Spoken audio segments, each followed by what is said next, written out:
and I know all of you have been standing and waiting in the front row in the classroom to see Dr. Joel Fuhrman. As you know, Dr. Fuhrman's conversations that we have with Dr. Fuhrman are life-changing.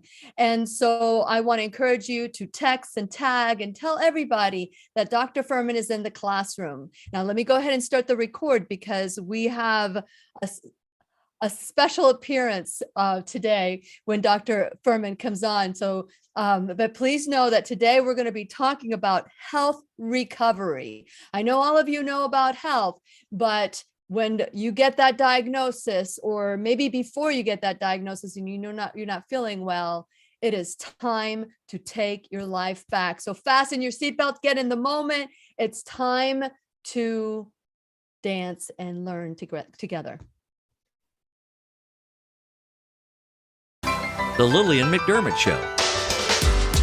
We love, we fear, bridges we burn, we make mistakes, then we live and learn. When life gets tough, and it seems like your best ain't good enough. If you're in need of hope, you know where I'll be right here.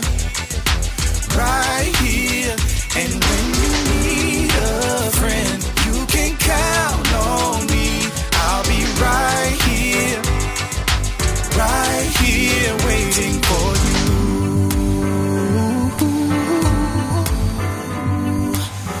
you. This is the place you can always turn to when you need a friend. The Lillian McDermott Show. To reach out to Lillian, visit her on the web at whenyouneedafriend.com. Now let's all learn together. Here's Lillian McDermott.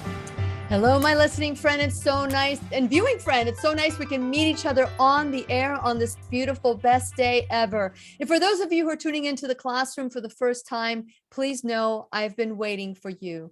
This is a safe place where you can go to when you need a friend. It is my commitment to provide alternative ways to heal. And it is my mission to make awareness, responsibility, and truth a part of our everyday life. And I hope you, my listening as well as my viewing friend, will feel empowered to embrace a new truth and live the life of your dreams. Now, as you know, Dr. Joel Fuhrman has been coming into the classroom since 2015. He's been poking everybody on the eye in a good way so you can learn and grow. Best-selling author. You get all this information to live an optimal health. But what happens when you take it for granted? What happens when you get this diagnosis? You think you're doing well and that you're eating optimally, and all of a sudden you start feeling incredibly tired or weak or even sick or even get a diagnosis.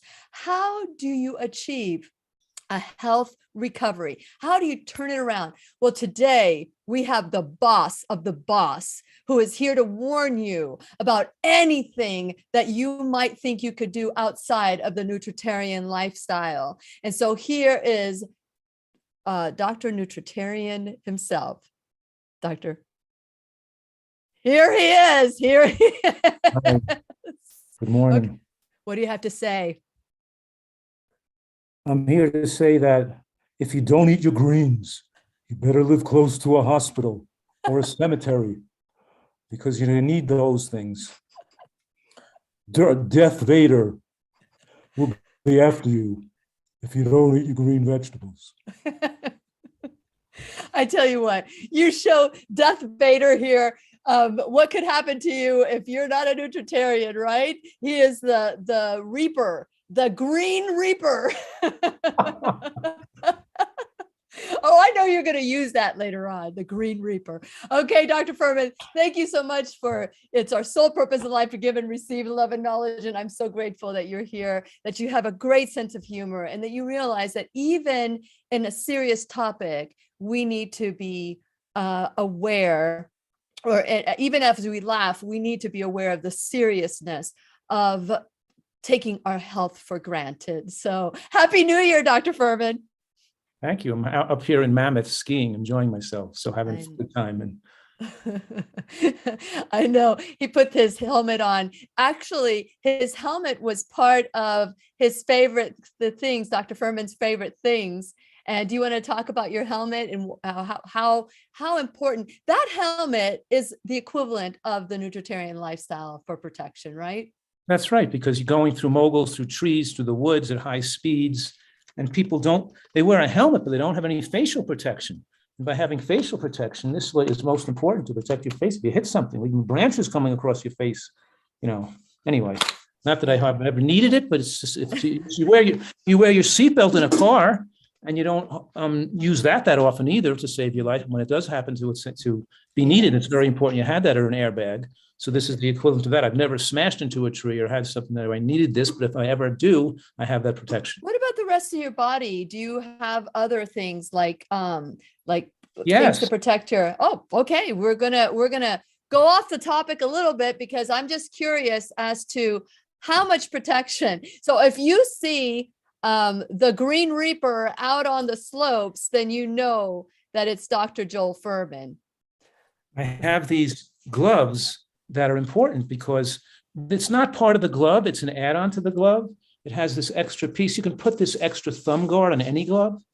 So you can put it, I just have it over this mitten, but you put it on so that way if you ever fall in a way or hit a tree or hit an ice pack or bounce against something or the ground, your thumb has this hard, rock hard cast-like material on it, which can't claw back and sprain your thumb.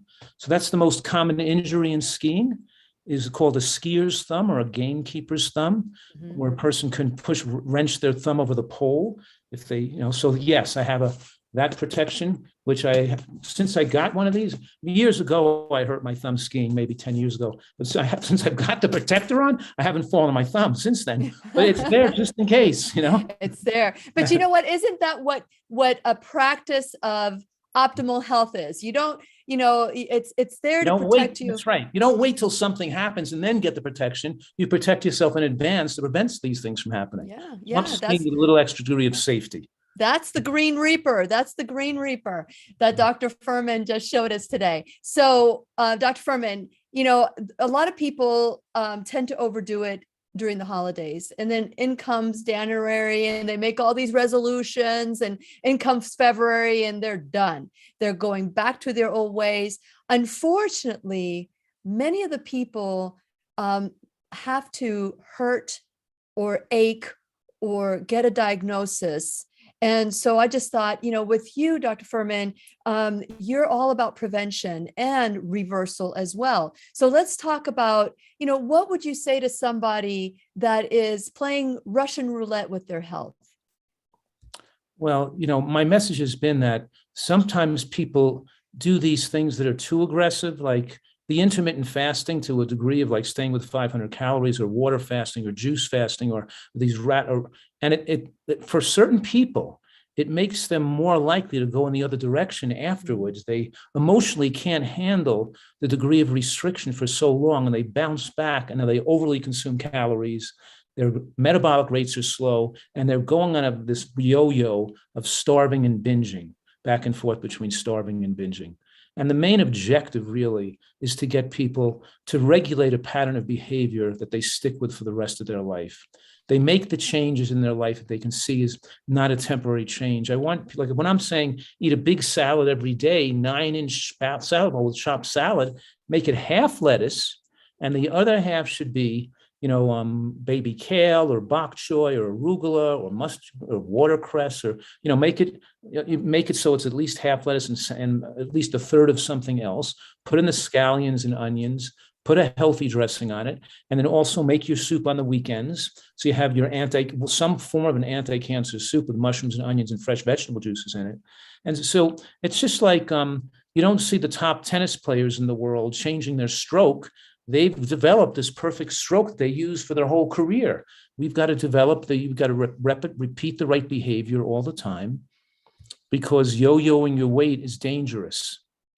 Putting back weight, it's not losing weight quickly isn't dangerous. It's gaining weight back again fast that's dangerous. The really caution with people losing weight fast, if they feel that they're going to lose that weight, they never can gain that back again. So they got to really watch themselves after they lost. It's so critically important, because it's the regain of weight that makes the fat more saturated. And more saturation, when you regain weight quickly, means the fat produces more cholesterol. It's more heart disease and cancer causing. when you regain weight. And many people know, even the conventional authorities know, that most heart attacks occur during holidays and after the New Year's when people have binged and gained 5 pounds or 10 pounds. And people mostly die of heart attacks and strokes when they come back from a vacation, a cruise, a Vegas, and the buffets, and they gain a little weight. You put back fat, and that activates the juvenile plaque in your heart. The word juvenile plaque means it's young plaque. You've newly added to the plaque burden. So that the new addition to the plaque burden means you gained some recent weight.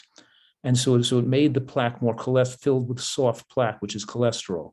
That makes the thin calcified cap that may line the interior lining of the blood vessels likely to crack, because as the vessels move in and out with the beating of the heart, if you have a soft plaque behind it, it allows it to crack and form, and then it forms like a cut where the body has to send in the platelets and other clotting factors to form this thrombus that can occlude a vessel and cause a heart attack.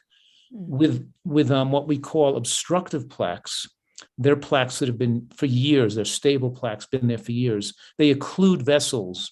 They make the blood flow not as easily, but they don't cause heart attacks.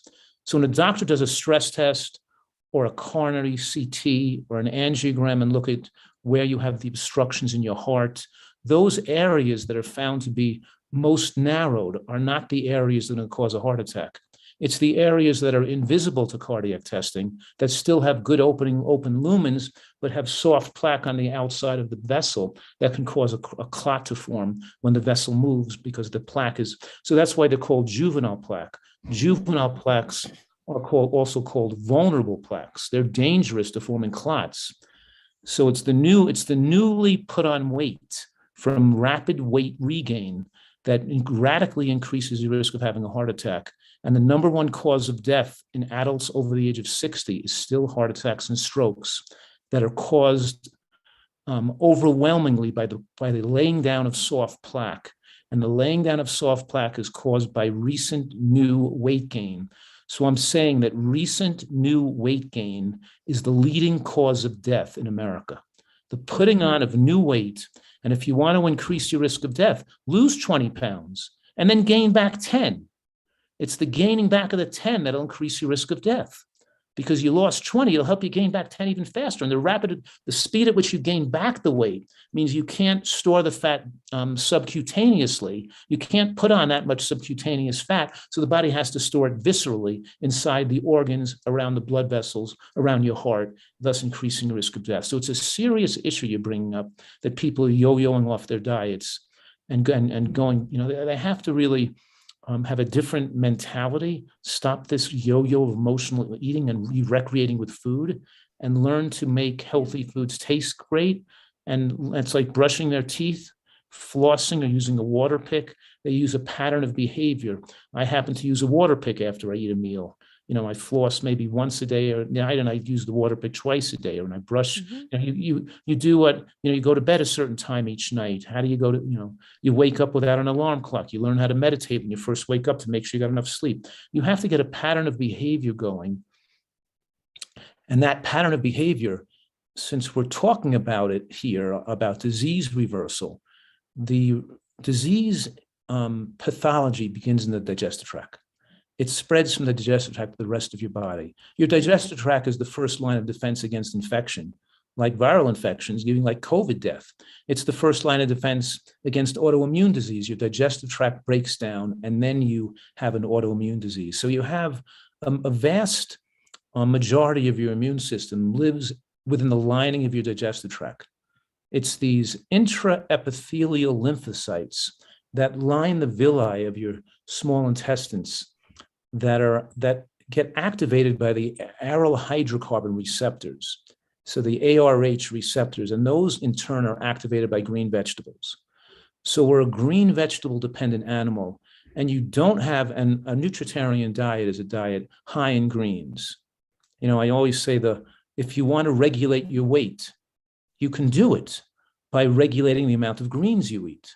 If you want to regulate your diabetes and get that on reverse, regulate the amount of greens you're eating. If you want to live longer, regulate the amount of greens you're eating. If you want to lose more weight, if you want to do whatever you want to do to improve your health, especially when people are overweight is regulating the amount of greens they're eating. By regulating, I mean increase the amount of green vegetables they eat in their dietary portfolio, because when you increase the amount of greens, you take up more space in the, you crowd out things that you shouldn't be eating. You eat less sweet potato, you eat less rice, you eat less potato, you eat less, you eat less bread, you eat more greens. Like I came here to Mammoth, and the first thing I did is went to the stores here, and I brought some food with me, but I brought lettuces, and and I bought a thing of watercress, and I bought a shallot, so I cut it up, and I bought frozen artichoke hearts, which I defrost and put on my salad. I bought frozen peas and put them on my frozen green peas and defrost them and put on my salad.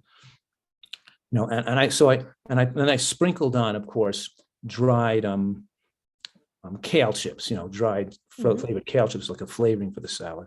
But in any case, I went right to the store and got my frozen food and vegetables. And I also bought frozen organic mixed berries too. I love frozen food because it, like, you defrost it in your hotel room, and it's like you have it. You can use the sauce of the frozen food and berries to like add like a dressing to the salad, just like mixing in the frozen. Oh, that's a great idea. Yeah. The liquid from the berries just mixes right in with the vegetables and everything. But what I'm saying is this high green way of eating, it makes you have easy bowel movements. It makes you digest food easily. It fills you up with all these nutrients.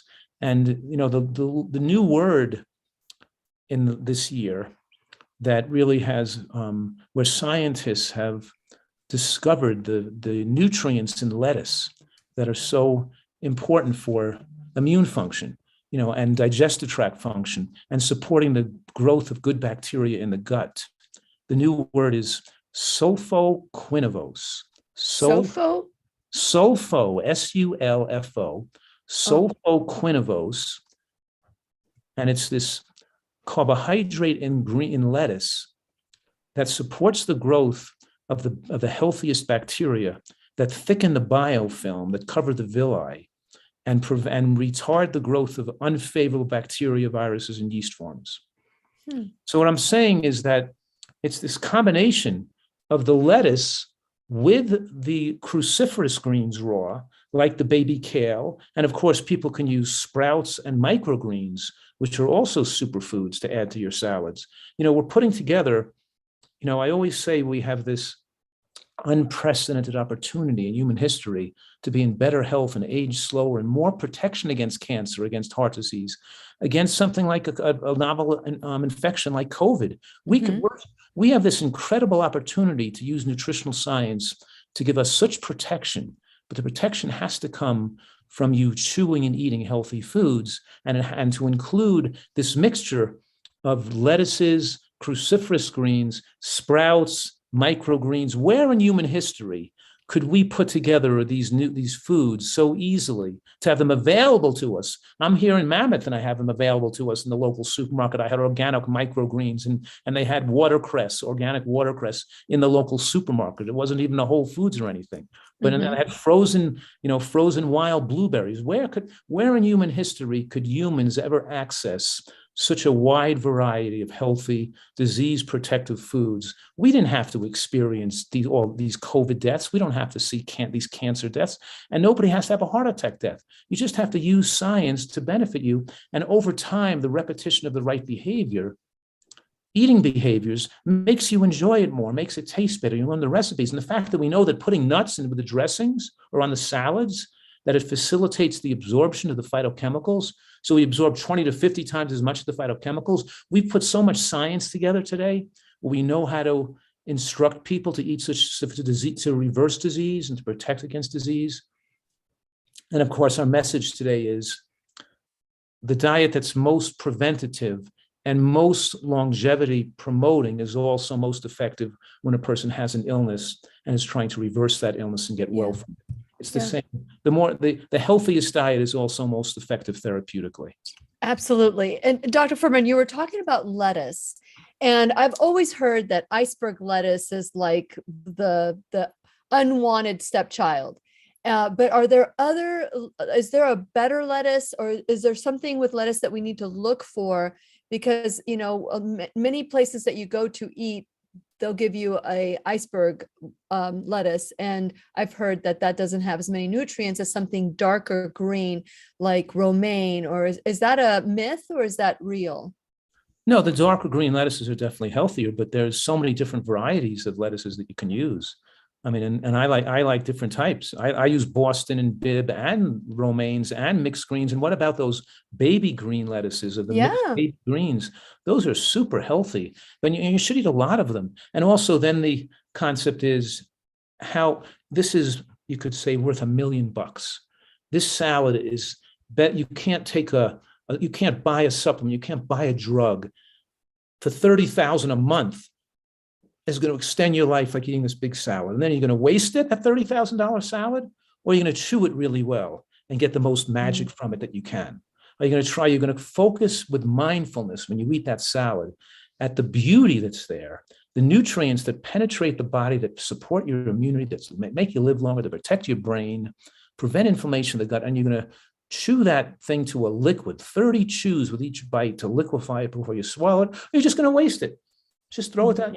Most Americans, they like you're saying, they might eat iceberg, which is not bad. It's just not as good as some others. Correct. But they pour an unhealthy dressing on top. So it's like pouring 500 calories of an unhealthy dressing on 30 calories of lettuce. They might as well just forget the lettuce and drink the dressing straight from the bottle, because it's not going to be substantial. So we're talking about a substantially sized salad. And then the dressing we use on it is healthy. We could drink it straight from the bottle because it's a healthy base of dressing, that the base of the dressing is made with nuts and seeds for the fat component, which is necessary to have at least half an ounce of nuts or seeds, between a half an ounce and an ounce of nuts and seeds with every green heavy meal to facilitate the absorption of those fat soluble phytochemicals and nutrients. And we know that low fat diets and cutting the fat out of a diet cuts the nutrients and the nutrient absorption out of your diet, and is associated with increased death from heart attacks and strokes and cancers. Even olive oil, compared to a diet that has no fat or very low in fat, is better than nothing, but olive oil doesn't compare to eating nuts and seeds as your source of fat.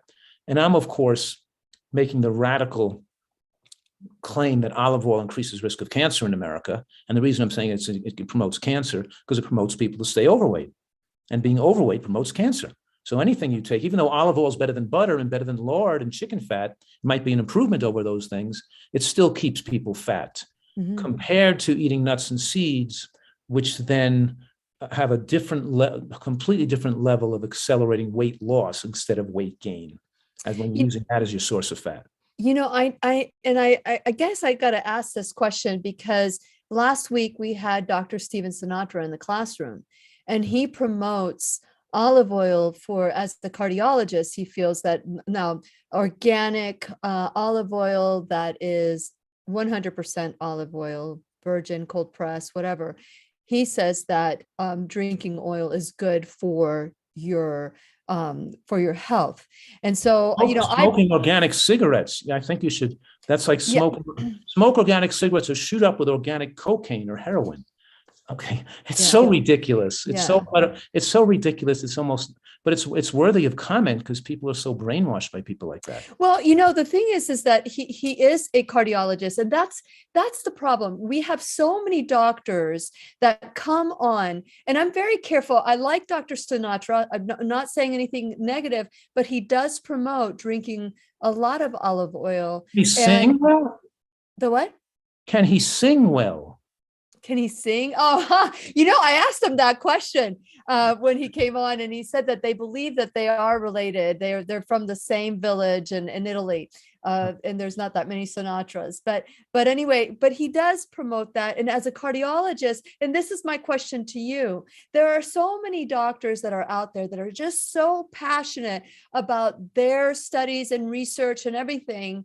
And what would make someone like you say, oils are not that good for you. If you're going to have olive oil, eat the olive. If you're going to have, walnut oil, eat the walnut. It's like whole food. Avocado, eat the avocado oil, eat the avocado. But then you'll have other doctors that come on and say, oh no, olive oil is really good. Look at the Mediterranean diet.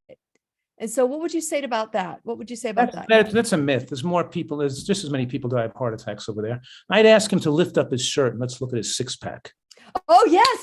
Somebody asked today, what part of Dr. Fuhrman's body will be revealed on the Lillian McDermott radio show today? My friend, I have a friend named Dr. Ralston K. So he sent me, I think he's older than me. He's like in his early 70s. So he sent me a picture of his belly, of his six pack. And I wrote back to him. He said, I posted this on my blog, Joel. I said, Ralph, I don't trust any doctors who don't show their six pack.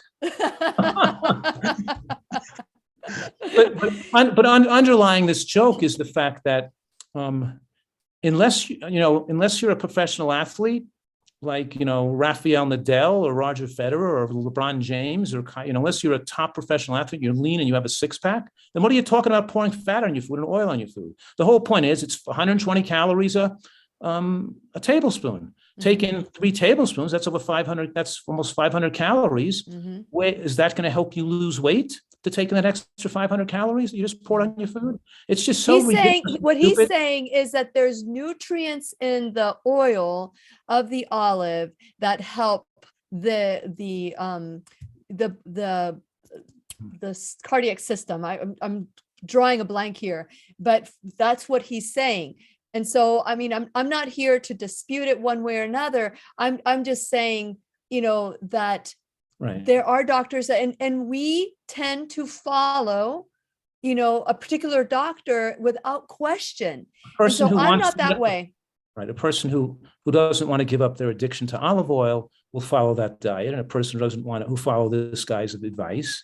And a person who doesn't want to give up eating meat will like the carnivore diet guy. Yeah. And a person who wants to keep eating white potatoes and white rice will follow the high carbohydrate vegan guy. In other words, they find the doctor that supports them in their bad habits.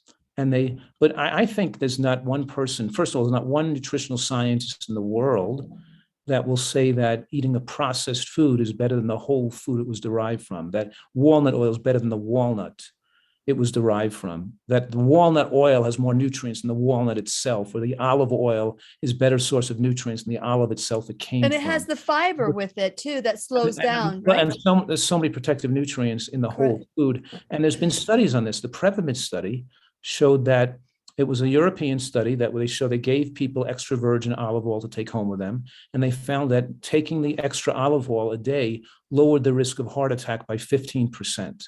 Lowered risk of heart attack by the inclusion of more olive oil because they reduced their consumption of other fats that were more damaging. Oh, see, that's not what they're saying. And maybe that's what he means. Let me finish that. Yeah, okay. Oh, okay. Go ahead. Because they then took away the olive oil and told people without giving them nuts and seeds, they took away the bottles of olive oil and said, use nuts and seeds. And then the heart attack rates dropped by 60%, not 15%. It's all comparative. Because olive oil is better than butter. So a person like Dr. Sinatra can say something that's not inaccurate by saying it's better to get fat from olive oil compared to other sources of fat like canola oil, safflower oil, butter, and lard, that olive oil is a better choice. But he can't say that olive oil is a better choice than using walnuts and hemp seeds and flax seeds.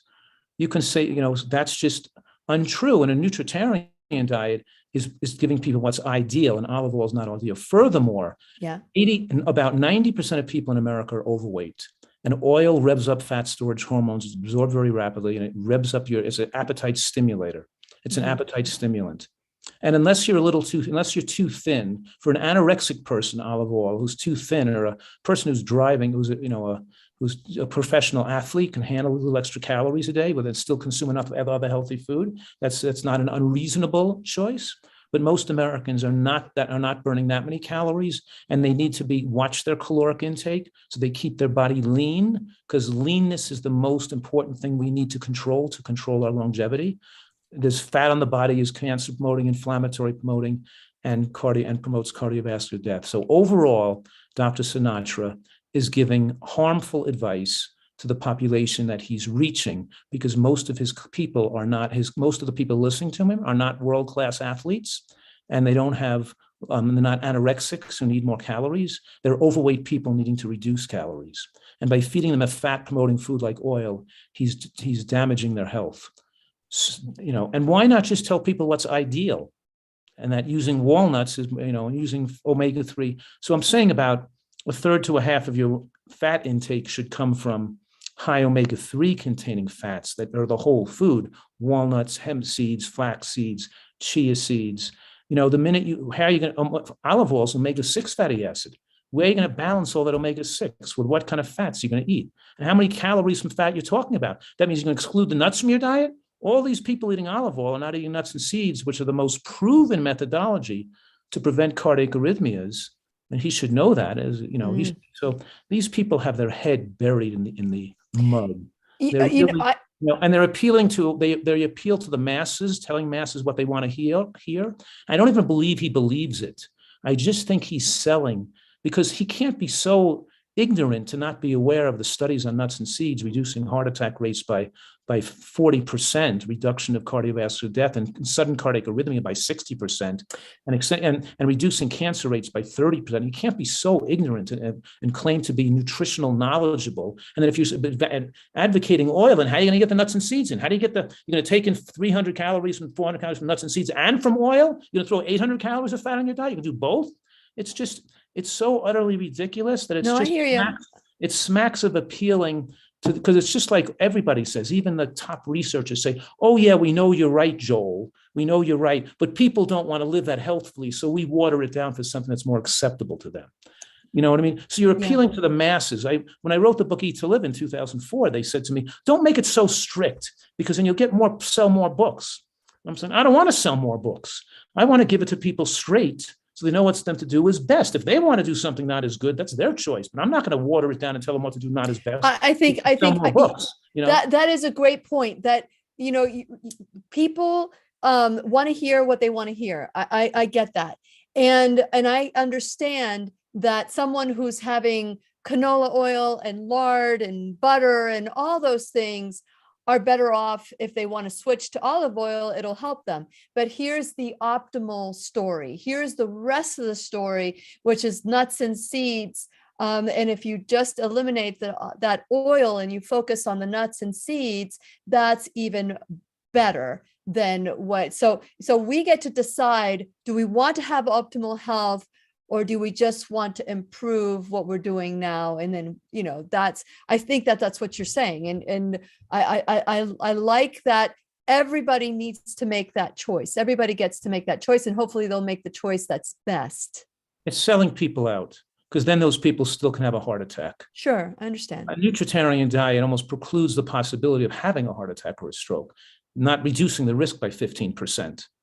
Who wants to do all this dietary change and still have an 85% of dying, whatever the best, and not get off your blood pressure medications, and not have your cholesterol go all the way down, and still have high needed blood, and still be diabetic.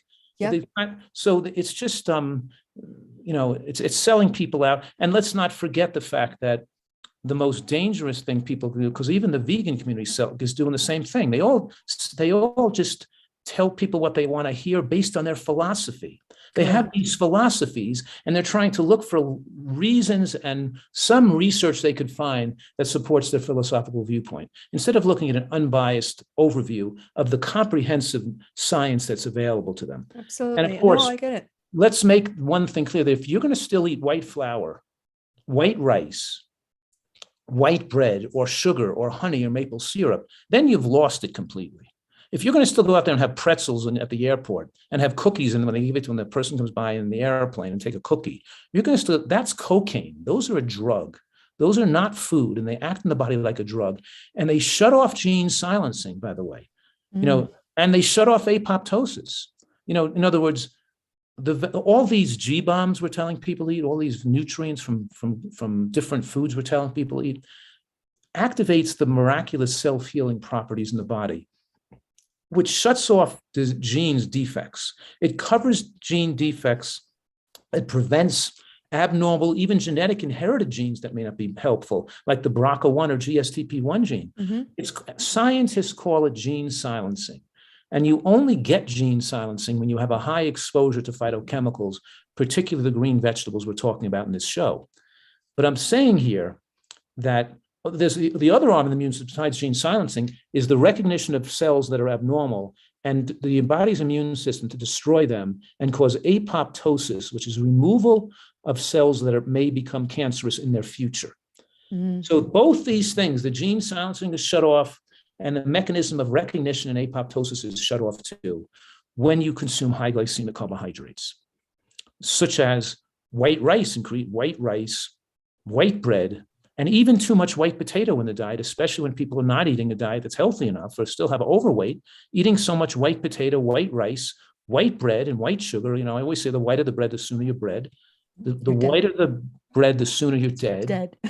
Don't trust things that are too white, like cocaine and bread. Anyway, but the point is that that's another dangerous way of dying. People know the macrobiotic diet, a rice-based diet, or a fruit-based diet, or anyway. The point I'm making here is that this Nutritarian diet includes the full dietary portfolio of these foods that maximize the body's miraculous self-healing capacity, which we need to have fully activated to reverse multiple sclerosis, to reverse rheumatoid arthritis, to get rid of your psoriasis, to get rid of your diabetes, to lower your desire for the excess calories you feel like eating. All these little things. Oh, well, I just have a little that, a little oil, a little white bread, a little bagels on the weekend, a little piece of meat a couple times a week. But those little things are preventing you get the maximum results. I'm saying make every day count, make every meal count, make every mouthful count, because you have the power with every mouthful, how well you chew it or what you're putting in your mouth, to either make things worse or to make things better. Yeah. And you're not making, and so you could have made things better. And you're not doing that when you're pouring oil on your food. There's better choices you could have been making than that. Absolutely. Absolutely. I wanted to ask you, because lately I've been getting more and more of the viewers, followers, listeners, whatever you want to call them, talking about AFib. Is there an uptick of AFib? Is there a reason for that? Absolutely. Is this something that can be reversed nutritionally? It can be reversed nutritionally, but it's mostly caused by prescription medications. Ooh. So doctors are probably the major offenders in causing AFib. So the major cause is this: a person eats and develops high blood pressure, which then puts the heart under more stress, pushing against resistance, because the peripheral blood vessels are supposed to be elastic. And as they get fat on the outside of the vessel and the inside of the vessel, and that fat hardens and becomes calcified, you develop a peripheral blood vessels with less elasticity. That puts more pressure on the heart, and it puts more pressure on the atrium when the blood doesn't return to the heart. And then what happens is doctors give blood pressure medications, because a stiff blood vessel is like pushing water through a narrow pipe, or putting your finger over the end of the hose. It comes out at high pressure. Mm-hmm. So when the blood pressure medications lower systolic blood pressure, they also lower diastolic blood pressure too. Now, the diastolic blood pressure is set by the body in order to adequately oxygenate the heart, because the heart is oxygenated during diastole when the atriums are refilling with blood. So the atriums refill, and then the ventricles refill during diastole, and the coronary arteries refill with oxygen as the ventricle refills, getting ready for its next pump. So when refilling is inhibited, you can't get the heart adequately oxygenated. So by giving blood pressure medications, don't forget the pressure you need to get all the blood back to the heart, because you have two hearts, the heart itself and the elastic recall of the peripheral blood vessels, because they pushed out when the heart explodes, mm-hmm. and they snap back in, is called the diastolic pressure, is the recall of the stretching out. The recall pushes the blood back to the heart. Now, when you have stiffening of blood vessels, you don't get an adequate recall, which reduces the pressure of bringing the blood back to the heart. So the body has other biological ways to raise diastolic blood pressure to adequately get the blood back to the heart again. So as the doctors are using medications to lower systolic blood pressure, they're inadvertently deoxygenating the heart by lowering diastolic blood pressure, which has been set by your body to adequately oxygenate the heart, even if it's a little too high. So as you push with medications, diastolic blood pressure below 70, you increase at risk of AFib, and below 60, so if you're using, so when the doctor is giving you medication to lower the systolic blood pressure, they're also pushing diastolic blood pressure too low very often, which then further deoxygenates the heart and causes atrial fibrillation. So so blood, whereas I'm saying instead of using blood pressure medication, change your diet and exercise patterns so you get rid of your high blood pressure. The only way you can keep your pulse pressure narrow, not because it's okay to have a lower diastolic if you're not medicating itself, if you're elastic and youthful, but if it's a little elevated, your body's needing to elevate it. The point is, drugs can't do what food can do, what food and exercise can do. And it's the population's dependency on medical care and drugs that are causing this overwhelming epidemic of atrial fibrillation. Because the drug, they developed this worship of drugs in the medical profession, thinking their savior is access to medical care and taking drugs. And they're thinking, looking at the numbers, their glucose number we can treat with drugs, the blood pressure they can treat with a drug, the cholesterol they can treat with a drug. They think it's all about making their numbers look good. Well, they still stay 20 pounds overweight. No, you can't stay 20 pounds overweight and drug yourself into normalcy and expect not to have a heart attack or cancer. You have to don't even think about taking a drug until you get to a normal weight and you're eating right. Then see if you need a drug. So what I'm saying, what doctors are doing is, I'm saying, something even more radical. I'm saying it's not harmless. It's not worthless. It's worse than worthless. It's harmful because they're the enablers, which tell people it's okay to be eating all the calories, the oils, the fried foods, to eat fast food, and just take drugs. We'll control your blood pressure with drugs. Without the doctor being aware of it, the prescription pad is the permission slip. Makes people think it's okay to keep eating the same way they're eating because their numbers are now going to look better because they've gotten this prescription filled. And it just accelerates the rate at which they get. It enables them to continue their path towards a premature death. And the medical profession has very little effect on people's lifespans because it's all about what they eat and how they live and their body weight, their exercise tolerance, the quality of the food they're putting in their mouth, all the things that they need to control with their own personal behavior. I think that's great. As a follow-up, one day, actually, it was the cholesterol myth show that I did with Dr. Sinatra. I had so many people ask questions they wanted me to ask Dr. Sinatra questions about AFib.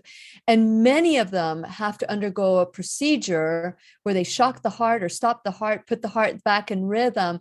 Is that like the last resort, or, it works sometimes, but just think about this logically for a minute.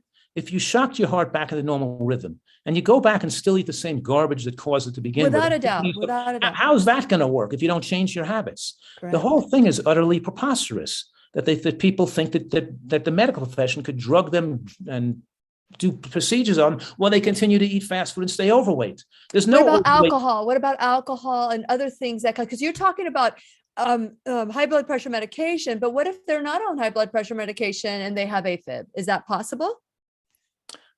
Well, yes. I mean, obviously, if they have AFib, they've not taken good care of their health. They have some issues, except for there's some exceptions, because some high stamina athletes, like world-class and Olympic, skiers, so there's certain marathon runners and triathletes, there's some relation of AFib with excess exercise in your youth and developing a large athletic heart.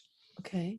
So there's some, you could say, increased propensity towards AFib if you've over-exercised to the point of world competitive, to a severe competitive athlete, that would increase your risk of AFib from. So it's not all due to what I'm saying. There's some exceptions generally. What about alcohol and caffeine and sweets and sugar, cocaine? Yeah, exactly. Well, we know that's all kinds of danger. Alcohol is carcinogenic, and it's more of the same old stuff that people want to think that what they're doing is okay because they're addicts. And the unfortunate part is everybody in America, not everybody, but almost everybody, let's say 90% of Americans live for their addictions and don't want to give up their alcohol, their meats, their cheeses, their fried foods, their sweets. They're addicts and they're looking for excuses to maintain their addictions. Yeah, I get it. And so I just want to shift a little bit because I do want to talk about, for those of you who are looking to change your lifestyle and achieve optimal health, I want to encourage you to go to whenyounneedafriend.com, check out the videos. I have on YouTube, and there are several that are missing for Dr. Fuhrman, but you can find them in Odyssey and BitChute because we couldn't put them on Facebook for some reason or another. Something must have been said that they didn't like. But if you go to whenyounneedafriend.com, of course, subscribe, like, and follow all social media and all of that. You can go to look at the videos with Dr. Fuhrman. Dr. Fuhrman's been so consistent since the beginning. I remember from the first time I emailed Dr. Fuhrman, he was so excited to share this information. Dr. Fuhrman can hoard it. He can completely hoard it. And there's so many books where you can learn it on your own. But Dr. Fuhrman's very generous with this information. And I hope that you receive it in a way where you say, I want my life to change. And so I want to use whenyounneedafriend.com as a place where you can go to, where you can find certain things, certain answers for you, so that you can continue to research it and adopt these things, the self-care that Dr. Fuhrman is talking about and more. And so then I want you to check out my sponsors and check out, and I'm just so excited about the pharmacy and Merritt Island, who is a compounding pharmacy. So you don't have to take things orally if you need it topically. And so there's affiliate programs in my little Shop Now bag that helps grows the show. We have organic beauty, health assurance, products, fitness, alternatives to pain management and depression. So check out the Shop Now bag and see if there's something there that you like. We also, because I'm reducing the amount of sponsors that we have, I need your help. If you could become a student in the classroom and enroll in the classroom and help the classroom grow, whether it's $1 or $1,000 a month of your time, your talent, your treasure, it will be all greatly appreciated. And last but not least, I want to share with you how grateful I am to Dr. Fuhrman. He is doing so much to change the mindset of the people, the misinformation that is out there, that even doctors that we absolutely love and enjoy what they have to say, we really, sometimes it's hard to hear that we are in choice to have that optimal health, the choices that we make. You can go to Dr. Fuhrman, drfuhrman.com, to learn more of what Dr. Fuhrman is doing. But you also have different ways, Dr. Fuhrman, right on your website, to help people, take control of their life as well, don't you? Yeah, I just got done. We're in the process now. I'm finishing up a 21-day weight loss boot camp. Mm-hmm. And the whole purpose of this boot camp is not so people lose a lot of weight during the month they're working with me. It's so they figure out exactly the precise foods and precise amount of calories they need to consume to make sure they are losing weight, steadily learning how to make it taste great, so they can continue the process and stay with it long term, not just for the month they're working with me. My retreat in San Diego here is people don't come to see how much weight they can lose while they're here. Sure, they're going to lose, maybe take them in here for 2 months and maybe lose 35 pounds. But the point is, they're going to learn what to do when they go home to maintain it and to enjoy living this way for the rest of their life. It's not about what you do this moment. It's about what you do over the long haul. Mm-hmm. And like you were saying, I have a boot camp that I'm launching today, an evergreen boot camp that goes through 5 lectures of mine about how to treat, reverse, prevent autoimmune disease and cancer in more depth with the menu. So my kind of like specialty or niche is to give people a lot of information. Because my findings have been over the years that people who understand the science and know how it works better, they can deal with all these external voices and be able to filter all the nonsense, and they can more readily and stay with and enjoy and know what to do. And so they're properly informed and educated. They have better outcomes in the long run. And so I guess I give people a little extra bit of information, like the book that you showed, Eat for Life, probably has 2,000 scientific references in it. And it's not like people need 2,000 scientific references, but they know that when I'm speaking about a subject, I'm comprehensively reviewing all the information about it. And then they can use my books in PhD or college or higher education programs because they know they're so well referenced, and they have the references are accurately described and not twisted. And they are using my books in universities around the country. That's and awesome. PhD programs, which is and actually when doctors are surveyed as to what books they recommend the most to their patients, my books come out on top, which is really a tremendous very grateful and humbled to have so many doctors buying them by the case, selling them in their practices, using them for their patients. So that's really cool. I spend the extra time I spend making sure they're so well referenced and supported makes it so it has that potential. And you also have the membership in your at drfuhrman.com where people can join a forum and they can learn as well. So there's different They can ways to communicate with each other and support each other, and also Yeah. ask me questions too. So, because I'm really not seeing patients all day long like I used to. So I'm kind of like not retired, but like not working full time, working a little under full time. So but in any case, I'm trying to cut back my workload, but I'm still caring for a lot of people. And I do it mostly by answering questions on the web, producing videos and lectures. So I'm lecturing to, so I'm discussing a lot of people at once as opposed to one-on-one. So I can cut back my hours, but still do what I love to do and still have that passion and communication with people. Yeah. Now, Dr. Fuhrman, just to change the subject a little bit, I didn't ask you if you had a little bit of time afterwards to answer some of the questions that we have in the teacher's pet corner, because I don't want to keep you from the slopes. Do you have a little bit of time? Sure, I have the whole day to ski. I'm fine. Awesome. Yeah, that's right. You're in California time, so it's pretty early over there, isn't it? It's still not even 10 o'clock yet. Okay, we'll have you on for like 3 hours then. Just kidding.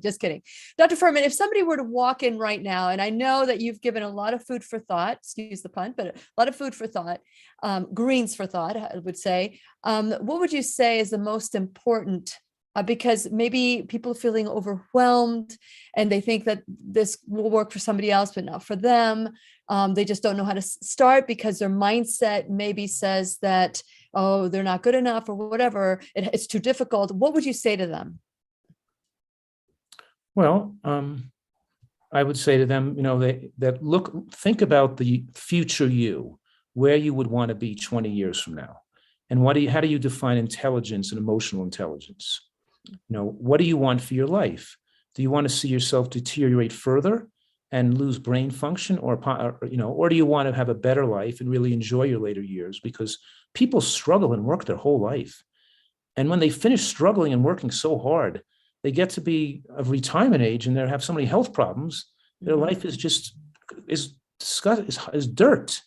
It's not the golden years. It's if they're alive, they're not enjoying their life. I'm giving people a blessing here where they can have a great life in their later years. And what good is money if you don't have your health? That's right.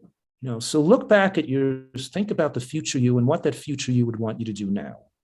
Make the right decision now to benefit your future self, because we want your golden years to truly be golden, and they can't be if you're sickly. And once people pass the age of 65, they're rapidly losing brain function. And we're not just talking about memory, we're also talking about being happy. They feel miserable, dysthymic, and no passion, no excitement, no creativity, nothing left to live for. And they really don't even know where they're going in their life. And if they don't take good care of their health, they have nothing. Right. So I think it's a big mistake to let addictions govern their behavior. You think, I'm relieving stress, I'll do what's good for instant gratification for the moment, but it's so self-destructive to be working on momentarily instant gratification and ignoring what's best for you long-term. It's so much more satisfying with life to make the better decisions for your long-term health and well-being. And that's what this is all about. And it's not for everybody. Some people are, they're just I'm not going to change everybody. And I'm not going to modify you're not going to change the methodology to help people and water it down to make people feel that they can't do. I can't do that. It's too radical, but the fact that you see it as radical shows how much you need it and how far you're away from what is going to be best for your health, because you're not enjoying your life more. People think, oh, I'd rather just live shorter life than and just enjoy my life more, eat what I want. Which is that's your addictions talking. That's not. And what people don't think about that mentality is if they have a stroke or a heart attack or diabetes, the rest of their life, the life that they might live longer on this medication, or they might live longer with all these diseases. And so I just get upset with people that say that. They're not enjoying food more because your taste buds get stronger. You get used to eating. We have fantastic recipes. They're not enjoying it longer. And the food doesn't taste that good anyway once you're in the coffin. That's right. Wasn't expecting that one, but yeah, that's true. You almost agreed with me before you understood what I was saying. No, I knew, but it was funny. I said, that's right. And then as I processed it, I thought that's pretty funny, but it isn't funny because it's true. Food doesn't taste good in the coffin. But when you have a trach or or you can't eat, you have a feeding tube now because you've had a stroke. That's not the kind of life you want. And none of the food that you've eaten before is worth that. None of What the about a food COVID death? People are still dying of COVID, and so many millions of people have died already. You didn't have to have that. They could have taken better care of their health. They chose. Well, they're dying of other reasons, right? Because their immune system was so weak too. What I'm saying is that the COVID killed them because their nutrition was poor. Correct. If the nutrition was excellent, they wouldn't have had to suffer that degree of morbidity and mortality. Absolutely. Saved millions of lives. Absolutely. Okay, guys, stay tuned because we're going to have the Teacher's Pet Corner with Dr. Fuhrman and answer all your questions. Thank you so much, Dr. Fuhrman, for being in the classroom today. Great conversation. And for those of you, please remember, we'll be right here waiting for you worldwide at whenyounneedafriend.com. This is Lillian McDermott and Dr. Joel Fuhrman wishing you love, peace, joy, and unexpected abundance. Make it the best day ever. The opinions and advice expressed on the Lillian McDermott radio show are intended for the individual callers and guests on the program and are presented to our wider audience solely for general educational purposes. Please act responsibly and consult personally with your own medical, psychological, or nutritional expert before taking any steps to improve your life. Okay, Dr. Fuhrman. Oh my goodness. Okay, we have some questions here that I know that I'm so excited that you're watching in South Africa and Germany. Oh my goodness. Welcome to the classroom. Dr. Fuhrman, one question here. Well, you don't mind if I just get dressed for skiing while we're talking. Yes, I'm thinking through that one. Yes. I'm not going to take my shirt, any clothing off. I just put my you know pants what? right over these pants. I think that people do want to see your abs. I really do. What's so cool though is here, look, I have my ski pants. I'm just putting my ski pants on right over my regular pants. Okay, that's fine. You can get ready. If you can think and talk and do what you're doing, that's fine. Okay. Is a little bit of sugar really so bad? Be gentle, Dr. Fuhrman. The problem with a little bit of sugar. What's that song? A spoonful of sugar makes the medicine go down. Right, sugar. It's not so bad to have a little bit of alcohol on the weekends, a glass of wine once a week. The unfortunate part is people don't just have one glass of wine a week. They have multiple glasses, and one glass of wine a day or 5 glasses is going to increase risk of breast cancer significantly. And a little bit of drinking makes you want to have more of it. And for an alcoholic, it could trigger them into even more consumption. Now, when you're an addict, or you're overweight, you're an addict. And for those, if I had something with some dates, by the way, when I use dried fruits, dried peaches, or dates, or dried apricots to sweeten a delicious dessert we're making, or a healthy pudding, why would you want to make it sweeter than that? No, I know. We don't even use much dried food because it gets too sweet. The idea you would need to use sugar for something, that's just like so retarded. When whole foods are so delicious and flavorful, why would you want to put sugar on anything? But for a person who's overweight, which is just going to trigger their desire for more sugar and deaden their taste buds and keep them addicted to wanting more sweets. So the best dessert is frozen fruit that's like partially defrosted. But then once a week we make a fancy dessert, a chocolate pudding, an ice cream on top of a healthy pie, but we still don't use sweetener. And we don't make the dessert so sweet. You enjoy the all subtle flavors better. It's a new way of retraining taste buds to eat healthier, Yes. Are you going to show us your abs, Dr. Fuhrman? No. Oh yeah, he is. Oh, there we go. There you go. Oh, the record continues. Great abs. Okay, so Dr. Fuhrman, we have Babette. She says, I use hummus on the top of my salad. It is made with organic and salted tahini. Should I still make a nut-based dressing for optimal absorption? Yes, because hummus is okay, but you make your own hummus from whole sesame seeds, not the commercial hummuses made from whole sesame seeds, which have a lot of the nutrients removed, and then other ingredients like salt and oil you didn't need in the hummus. Okay. So we have great hummus recipes, eggplant hummus and roasted pepper hummus with roasted garlic in it. And the point is, you can make it and have it good for the whole week. And hummus is another type of dip and flavoring and dressing that you could use, but make it as healthy as possible. Yeah, you got great recipes like that. Dr. Fuhrman, we can't see your face when you're standing up like that. You can go a little further out. There you go. Okay, so Doris wants to know, is raw spinach bad for you? There's a lot of stuff out there that's just either a myth or it's truth. And it's so hard because everybody's saying the opposite thing. Well, don't forget, lettuce has almost no oxalic acid in it.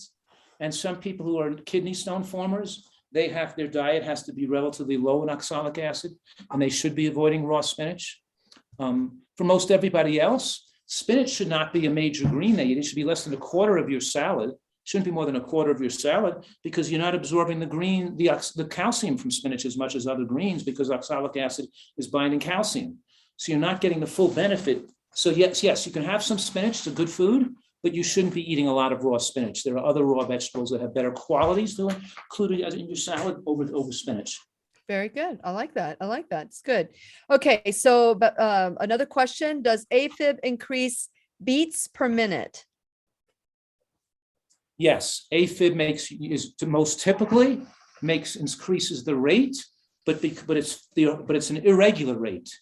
It's usually you're beating at a little faster rate, but it's more irregular, and you usually don't feel good. You kind of have indigestion and your loss of exercise tolerance. So a person doesn't feel as well with atrial fibrillation. But the fact that the heart is not beating regularly, the problem with AFib, even if you don't feel that bad with it, is it increases the propensity of your heart to clot. So then doctors want to put you on blood thinners when you have AFib. And it's the blood thinners that now increase the risk of a hemorrhage or a gastrointestinal bleed. We don't want people to have to take blood thinners. So that's why we want it.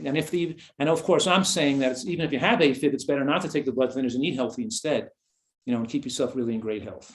Yeah. So you know what it is, Dr. Fuhrman, is that whenever somebody gets a diagnosis, the information from that doctor, it gets planted in your head, and you think that, I call it the white coat trance. You get into this white coat trance and you hear and obey. And of course, they're going to try to sell you whatever procedures they have and write the prescription. But when your heart, the fear of your heart stopping, or you're having a heart attack or whatever, keeps you from learning about the new truths that you're sharing, which is optimal health or health excellence through nutrition. And it's cookbook medicine. You're taking medicine that is based on the lowest commonality. In other words, most people are overweight, sickly, eating unhealthy. So they're giving you the medication of everybody they give everybody else, which is people who eat really unhealthy should be taking blood thinners, cholesterol-lowering drugs, blood pressure medicine. They're giving you what they give everybody to continue with you could say, to have the consistent way of practice. They can't deviate from the medical norm. They have to do what their other doctors do. So doctors generally all prescribe the same based on current recommendations by the medical or authorities. Have AFib, they have diabetes, you put them on a statin and an ACE inhibitor or an ARB. You have AFib, you put them on a blood thinner, and so they got to go with the conventional standard of practice. Yeah, they're medication managers as opposed to teachers of what to do. Yes. Okay. So practice is not what's ideal for a person that's living healthily, and it's not giving you an ideal standard of practice. It's not doing what's best. It's doing what most people will acquiesce to. You know what I mean? Yes. Okay, Dr. Fuhrman. Tammy wants to know, please talk about Brazilian nuts. Is a handful daily healthy or too much? Too much. Overall, your nut intake should be approximately, if you're looking to lose weight, a half an ounce with each meal. But for those of us who are physically active, an ounce of each meal, that's fine. But not so much Brazil nuts. You shouldn't have more than 2 or 3 Brazil nuts a day at the most. And if you can have more if you're having them once a week. But Brazil nuts are too high in selenium. And if you're having even too much, like 5 or 6 or more a day, they could have selenium poisoning. You could have an excessive amount of selenium is not good. So Brazil nuts, because they're too nutritious and too high, they have a lot of beneficial effects. It's okay to eat them, but eat them sparingly because they're too high in selenium.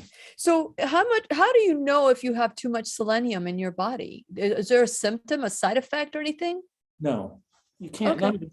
You just have to go by what the science shows, what the studies show. Got it. Okay, I think this is the last question, Dr. Fuhrman. I'm thinking, okay, so how much B12 do we need per week?